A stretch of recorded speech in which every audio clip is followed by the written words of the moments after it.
చాలా హుషారుగా ఉన్నారు.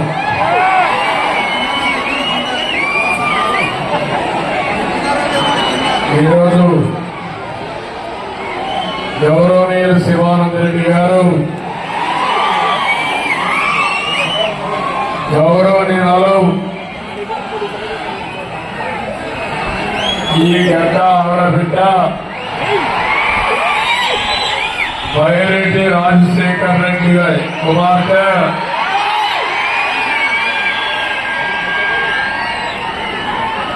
ఈరోజు నంద్యాల పార్లమెంట్ అభ్యర్థి అయినటువంటి శబరి గారు ఒక సామాన్య కార్యకర్త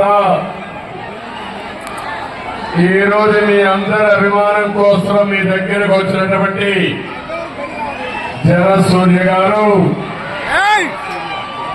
నేను చాలా సార్లు నంది కొట్టుకోరుకు వచ్చాను కానీ ఇది నంది కొట్టుకోరా లేకపోతే సముద్రం పొంగి ఇక్కడికి వచ్చిందా అర్థం కావడం లేదు. జనమే జనం, ప్రపంచనం, ఎటు చూసినా జనాలే.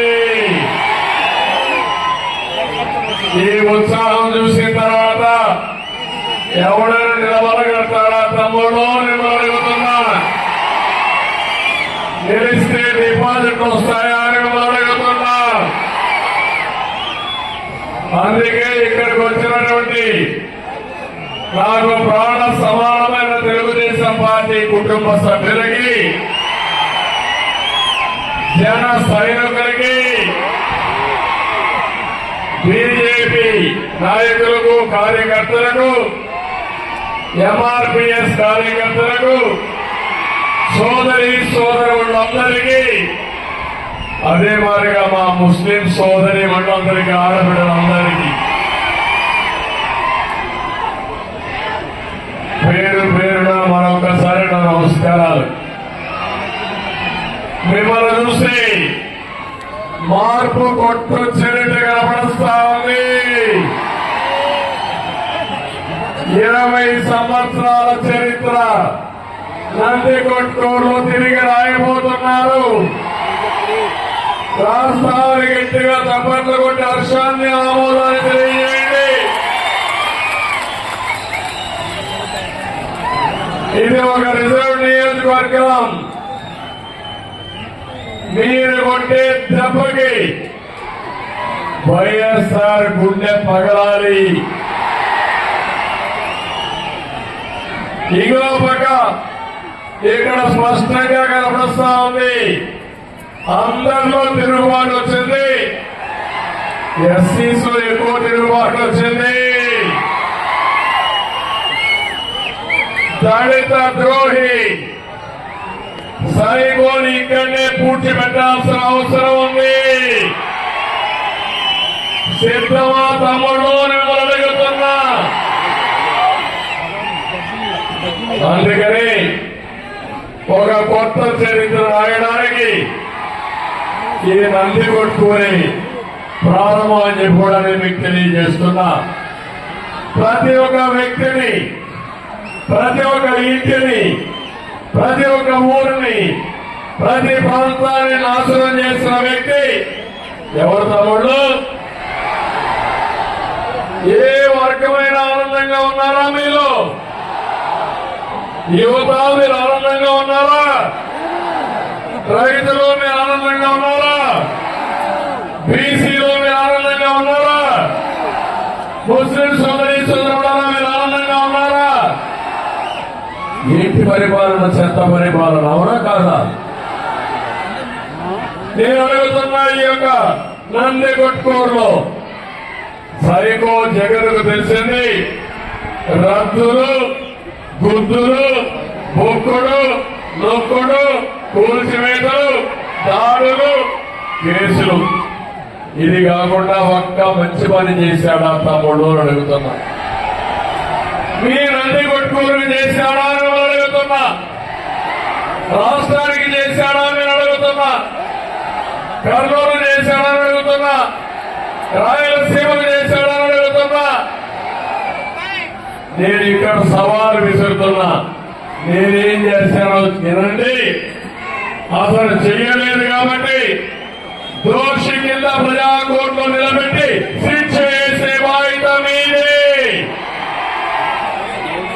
తమలో ఈ జిల్లాను ఒకసారి తీసుకుంటే ఇక్కడే తంగడంచలో నేను ఆ రోజు మెగా సీడ్ పార్క్ ని విత్తనాలు అభివృద్ధి చేయడానికి, ప్రపంచానికి సరఫరా చేయడానికి సీడ్ క్యాపిటల్ ని భారతదేశానికి సీడ్ క్యాపిటల్ గా తంగడంచలు చేయాలని నేను ముందుకు పోయాను తమ్ముళ్ళు. ఆ విషయం మీరు గుర్తుపెట్టుకోవాలి.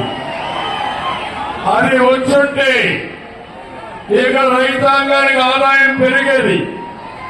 మీరు పండించే పంట విత్తనాలుగా మారి ప్రపంచానికి వెళ్ళుంటే మీ ఆదాయం పెరిగేది, పరిశ్రమలు వచ్చేటివి. పరిశ్రమల ద్వారా ఈ యువత ఎక్కడికి పోయే పని లేకుండా మీ ఊర్లోనే ఉద్యోగాలు వచ్చేటివి.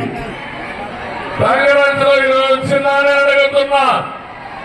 నేను అమెరికాలో బెస్ట్ యూనివర్సిటీ అయ్యేవా ఆ యూనివర్సిటీ టైప్ కూడా చేశా. ఒక దుర్మార్గుడు దుష్టుడు నేను ఒక ఎంఓయూ చేశానని మీ పొట్ట కొట్టిన వ్యక్తి ఈ సైకో జగన్మోహన్ రెడ్డి. రెండవది, అక్కడి 365 కోట్లతో జైన్ ఇరిగేషన్ కి ఒక ప్రాజెక్ట్ ఇచ్చారు. ఆ ప్రాజెక్టు వల్ల అన్ని కూడా నర్సరీ మొత్తం తయారు చేసి, బనానా గాని అరటి గాని అన్ని కూడా తయారు చేసి, మైక్రో ఇరిగేషన్ ఒక ఆదర్శంగా చేసి బ్రహ్మాండంగా రాయలసీమని హార్టికల్చర్ హబ్ గా తయారు చేసి మీ ఆదాయాన్ని 4-5 రెట్లు పెంచాలని చెప్పి ఆలోచించారు. ఈ రోజు ఆ డ్రిప్ ఇరిగేషన్ వచ్చిందా అని అడుగుతున్నా, జైన్ ఇరిగేషన్ ప్రాజెక్ట్ వచ్చిందా అని అడుగుతున్నా. ఇంకో పక్క మీరు ఒకసారి చూస్తే ఇక్కడనే ఈరోజు ముచ్చుమర్రి తమ్ముళ్ళ ముచ్చుమర్రి ఎవరు పూర్తి చేశారని అడుగుతున్నా.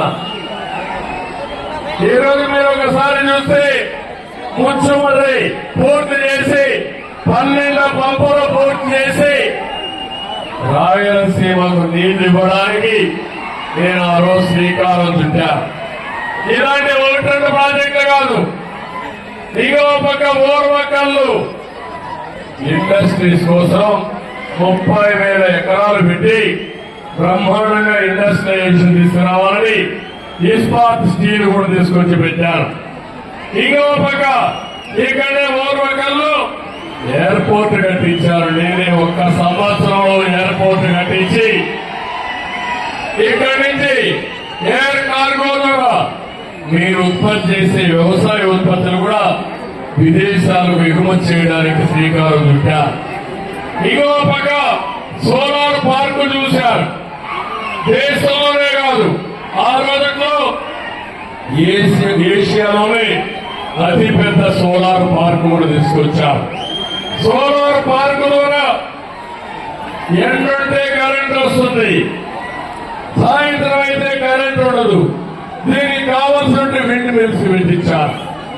అదే కాకుండా పంపుడు ఎనర్జీని నీళ్లు పైకి లిఫ్ట్ చేసి పీక్ లోడ్ ఫ్యాక్టర్ బ్యాలెన్స్ చేయడానికి 24 గంటల కరెంట్ రావడానికి పంపుడు ఎనర్జీకి శ్రీకారం చుట్టారు. నేను అడుగుతున్నా, ఇవన్నీ ఉన్నాయా తమ్ముడు అని మిమ్మల్ని అడుగుతున్నా. ఇవన్నీ కానొచ్చుంటే హైదరాబాద్కి కర్నూలు, నందికొట్కూరు ఒక సెటిలైట్ టౌన్షిప్ గా తయారయ్యేది. ఈ పిల్లలకు ఉద్యోగాలు వచ్చేటివి. ఈరోజు ఇలాంటి రాయలసీమ ద్రోహిని, నందికొట్కూరుకు అన్యాయం చేసిన వ్యక్తిని క్షమిస్తారా మీరు మిమ్మల్ని అడుగుతున్నా. ఇంకా మీకేమైనా ఆశలు ఉన్నాయని మిమ్మల్ని అడుగుతున్నా. ఈ యొక్క జగన్ మీద చూస్తే ఒక సైకో, ఒక అహంకారి, ఒక విధ్వంసకారుడు, ఒక దోపిడీదారుడు. అతను తయారై ఊరికి ఒక సైకోని తయారు చేశాడు. ఇక్కడ కూడా ఇంకొక సైకో, పిల్ల సైకో ఒకడు తయారయ్యాడు.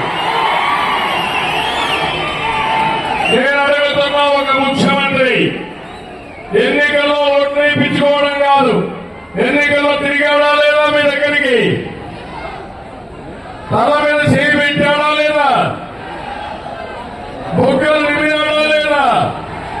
ముద్దులు పెట్టాడా లేదా? ఎన్నికైన తర్వాత పరదాలు కట్టుకొని తిరుగుతూ గుద్దుడే గుద్దుడు పిడి గుద్దుడు, అవునా కాదా అని మిమ్మల్ని అడుగుతున్నా. ఇలాంటి వ్యక్తి ముఖ్యమంత్రికి అర్హత ఉందని మిమ్మల్ని అడుగుతున్నా. మీ జీవితాలను నాశనం చేశాడా లేదా అని మిమ్మల్ని అడుగుతున్నా. పరిపాలన చేత కాదు. నేను అడుగుతున్నా, మీరేం చేశారంటే డ్రైవింగ్ చేత కాదు వాడికి డ్రైవర్ గా ఇచ్చేశారు. అతను మామూలుగా డ్రైవింగ్ కాదు, రివర్స్ డ్రైవింగ్ పెట్టాడు. అసలే డ్రైవింగ్ తెలియదు, రివర్స్ గేర్ లో బండి దోష మొదలుపెట్టి మీ జీవితాలను సర్వనాశనం చేసిన వ్యక్తి ఈ సైకో జగన్, అవునా కాదా? మీరు ఒక్కసారి ఆలోచించుకోండి. నాకు ఎవరి మీద కోపం లేదు, నా బాధంతా మీకు అన్యాయం జరిగిందని. మీరు ఒకసారి చూడండి, 5 సంవత్సరాలు ఏం జరిగిందో. నేను కూడా 14 సంవత్సరాలు ముఖ్యమంత్రిగా పనిచేశాను. పరిపాలన తెలిసిన వ్యక్తిని. ఈరోజు హైదరాబాద్ నగరాన్ని మీరు చూశారు. ఏ తమలో హైదరాబాద్ నగరం ప్రపంచంలోనే మేటైన నగరంగా తయారవుతా ఉందా లేదా అని మనం అడుగుతున్నా. ఎవరు దానికి కారణం? ఎవరేశారో ఫౌండేషన్? ఎవరు ప్రారంభించారో అభివృద్ధి? ఇక్కడుండే ముస్లిం సోదరులు ఆలోచించండి. హైదరాబాద్ లో 30% ముస్లింస్ ఉంటారు ఓల్డ్ సిటీలో. ఎప్పుడైతే ఎయిర్పోర్ట్ ఓల్డ్ సిటీ పక్కనే వచ్చింది, ఔటర్ రింగ్ రోడ్ వచ్చింది, అభివృద్ధి అయ్యింది. అందరూ అభివృద్ధి అయ్యారు. ముస్లింస్ అభివృద్ధి అయ్యారు, హిందువులు అభివృద్ధి అయ్యారు, అక్కడున్న వాళ్ళు అభివృద్ధి అయ్యారు, బయట వాళ్ళు వచ్చారు. అది సంపద సృష్టించే మార్గం. ఈరోజు ఈ ముఖ్యమంత్రికి సంపద సృష్టించడం తెలియదు.